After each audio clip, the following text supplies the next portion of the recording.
Bien, bonjour à tous, je suis ravie d'être avec vous et je remercie le comité d'organisation, le comité scientifique pour cette invitation.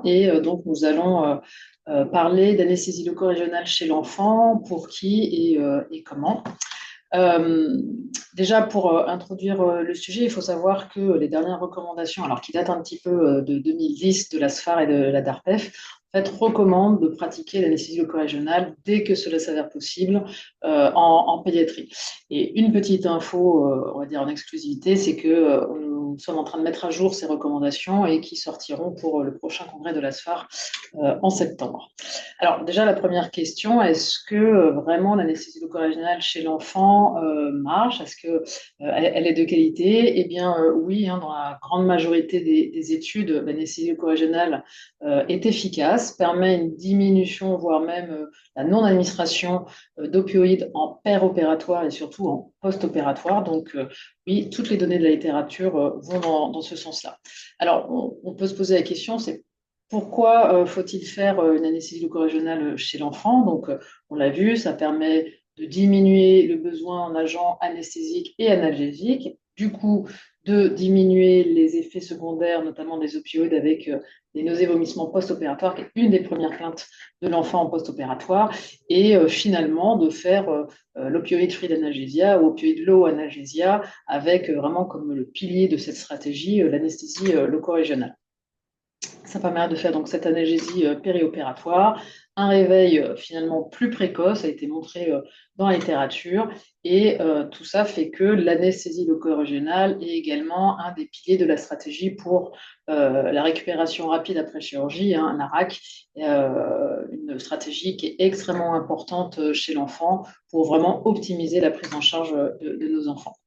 Alors, il y a une étude, notamment des données issues de l'étude Apricot, hein, qui est l'étude européenne multicentrique observationnelle sur plus de 30 000 enfants. Et quand on fait un focus sur l'anesthésie loco-régionale, et notamment, par exemple, par l'étude réalisée par Christophe, on s'aperçoit euh, que finalement, des chirurgies bénéficiaient d'une régionale, mais que finalement, en pratique, il y a seulement 25% des chirurgies qui ont une anesthésie locale avec une grande disparité en fonction des pays. Alors, on peut se poser la question, hein, pourquoi si peu de pratiques de l'anesthésie locale régionale chez l'enfant? On peut supposer qu'il y a quelques hypothèses, hein, notamment est-ce que les gestes sont parfois trop compliqués, notamment pour des anesthésistes qui ont une pratique mixte de l'anesthésie pédiatrique, c'est-à-dire qu'ils font aussi des adultes. Est-ce qu'on a peur des complications chez l'enfant, d'autant plus qu'on le réalise dans la plupart des cas sous anesthésie générale? Et alors qu'on sait, ça s'était démontré, que plusieurs blocs sont efficaces, on l'a vu juste avant, sont bénéfiques, et ce qui permettrait d'améliorer vraiment la qualité de notre prise en charge. Alors, on peut se demander quelles sont les anesthésies loco-régionales faisables chez l'enfant. En fait, on a un choix très important. Tous les types de chirurgie peuvent être concernés: chirurgie orthopédique, viscérale, abdominale, urologique, ORL, maxillofaciale. Bref, vraiment, on a le choix. Ça, c'est important de le savoir.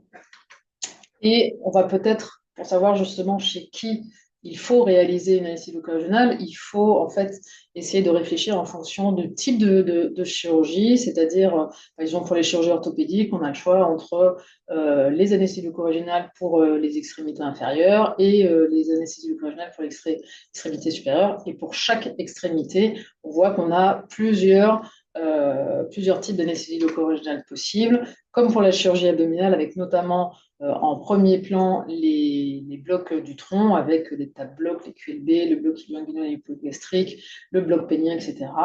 Avec bien sûr aussi tout ce qui est bloc neuraxial et en injection unique, hein, pour la caudale ou pour la rachianesthésie.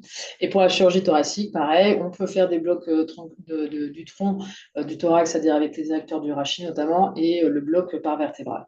Et finalement, pour toutes ces chirurgies, bien sûr, il existe la péridurale chez l'enfant, qui nécessite quand même une formation, notamment pour la surveillance, pour en discuter à la fin du topo, mais qui demande vraiment préparation, cette formation de l'équipe médicale et surtout paramédicale pour la surveillance de ce caté. Ensuite, on peut également réfléchir en termes de prise en charge de l'analgésie. Est-ce que l'analgésie est nécessaire pour, on va dire, les premières 24 heures ou pour une chirurgie un peu plus lourde pour plus de 24 heures? Et à ce moment-là, on a les blocs périphériques, comme on l'a vu, les blocs du tronc, de la face et du cou, des membres supérieurs et inférieurs. Et finalement, pour une chirurgie dont l'analgésie est prévue moins de 24 heures, on pourra réaliser ces blocs périphériques ou même des blocs neuraxiaux, comme avec une injection unique avec la caudale et l'arachide. Par contre, si on pense que la chirurgie risque d'être douloureuse pour une durée de plus de 24 heures, à ce moment-là, il faut une anesthésie locale qui va durer et on pourra mettre soit un cathéter, notamment en orthopédie au niveau des membres supérieurs ou des membres inférieurs, ou à ce moment-là, réaliser une péridurale avec la mise en place d'un cathéter. Alors, est-ce que finalement les complications sont une réelle barrière à la pratique de l'anesthésie locale-régionale? Alors maintenant, il y a plusieurs études, notamment des grandes études à la fois américaines avec la PRAN, la Pediatric Regional Anesthesia Network, et l'étude Apricot, qui montrent que finalement, il existe extrêmement peu de complications, que ce sont des complications peu graves, sans aucune séquelle. Notamment, par exemple, dans l'étude Apricot, il ne retrouve de toute façon aucune complication. Dans l'étude PRAN, il rapporte 3 cas d'intoxication aux anesthésiques locaux après une caudale. Donc ça, c'est notamment avec de la bupi. Et aussi une chose qui est importante, c'est que dans l'étude PRAN, il ne retrouve pas de différence d'incidence des complications entre les blocs périphériques et les blocs centraux. Donc aussi une notion à avoir en tête lorsqu'on souhaite choisir un type d'anesthésie loco-régionale. Alors, il va falloir quand même connaître les spécificités pédiatriques, hein, ça c'est pour savoir comment mettre en place l'anesthésie loco-régionale au bloc pédiatrique. Il faut savoir que il y a une meilleure diffusion de l'anesthésie locale aussi d'action. Donc, dans les recommandations, il est préconisé d'utiliser des anesthésiques locaux de faible concentration, par exemple comme la ropivacaine 2 mg par millilitre ou la lévobupi 2,5 mg par millilitre, ou aussi dans certains pays la bupi. Mais par contre, on augmente les volumes et on va réfléchir en millilitres par kilo, avec toujours avoir en tête, bien sûr, la dose maximum de posologie de l'anesthésie locale. Il faut quand même savoir que dans une population spécifique que sont les plus petits, il y a quand même un risque plus important de toxicité systémique des anesthésiques locaux, notamment pour les moins de 6 mois et pour les injections en continu ou pour les réinjections. Donc, encore une fois, attention, bien connaître la posologie des anesthésiques locaux, la posologie maximale des anesthésiques locaux que vous utilisez dans votre établissement. Il y a aussi des particularités anatomiques, on ne va pas approfondir cette partie, mais notamment, par exemple, il faut savoir que le cône médulaire à la naissance peut être plus haut situé ou plus bas situé, pardon, avec un cône médulaire qui est en L3 chez les nouveau-nés, comme le cul-de-sac dural qui peut être plutôt en S4 chez ces nouveau-nés. Donc attention, lorsqu'on réalise une péridurale ou une caudale, il faut connaître ces spécificités pédiatriques lorsqu'on souhaite réaliser une anesthésie loco-régionale. Une grande spécificité pédiatrique aussi, mais qui commence aussi à arriver chez l'adulte, c'est que nous réalisons en fait l'anesthésie loco-régionale sous anesthésie générale, mais bien sûr, il faut savoir que c'est tout à fait réalisable de réaliser une anesthésie loco-régionale chez un enfant qui est réveillé, à condition bien sûr de bien l'accompagner, de l'expliquer, d'utiliser les différentes techniques de distraction, mais en tout cas, c'est tout à fait réalisable, mais il faut savoir bien accompagner l'enfant.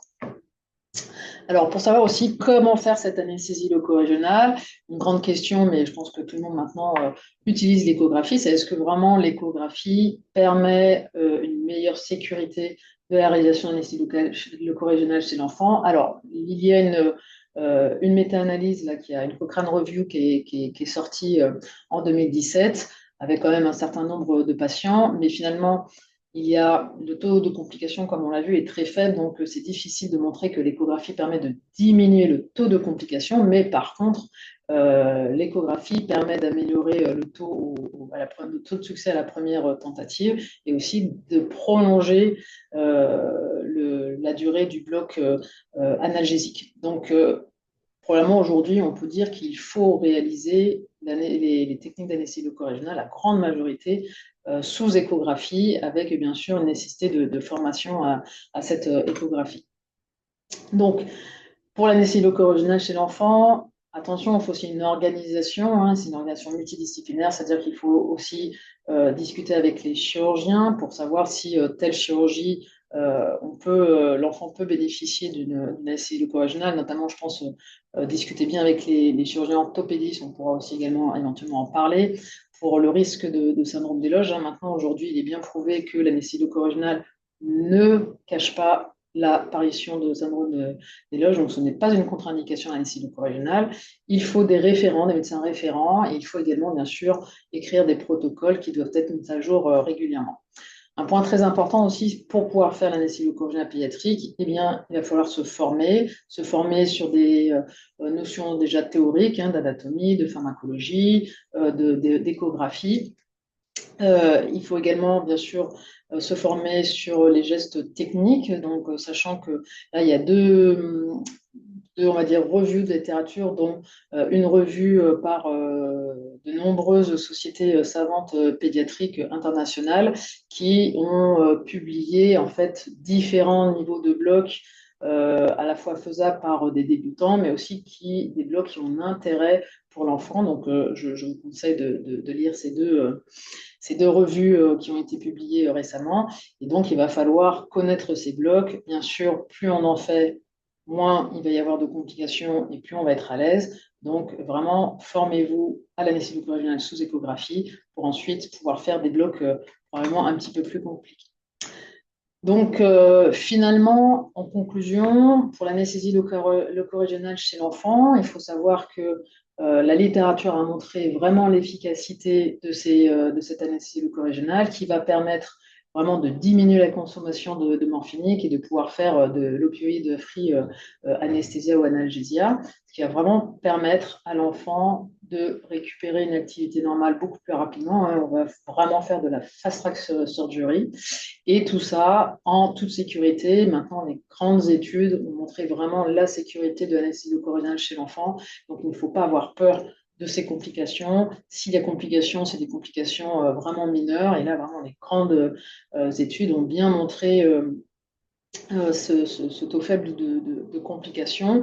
Et bien sûr, ce taux est faible parce qu'il va falloir connaître les spécificités pédiatriques, il va falloir connaître l'anatomie, la pharmacologie, et surtout, bien sûr, mais ça comme chez l'adulte, c'est-à-dire qu'il va falloir poser la bonne indication d'anesthésie locale-régionale en fonction de la chirurgie.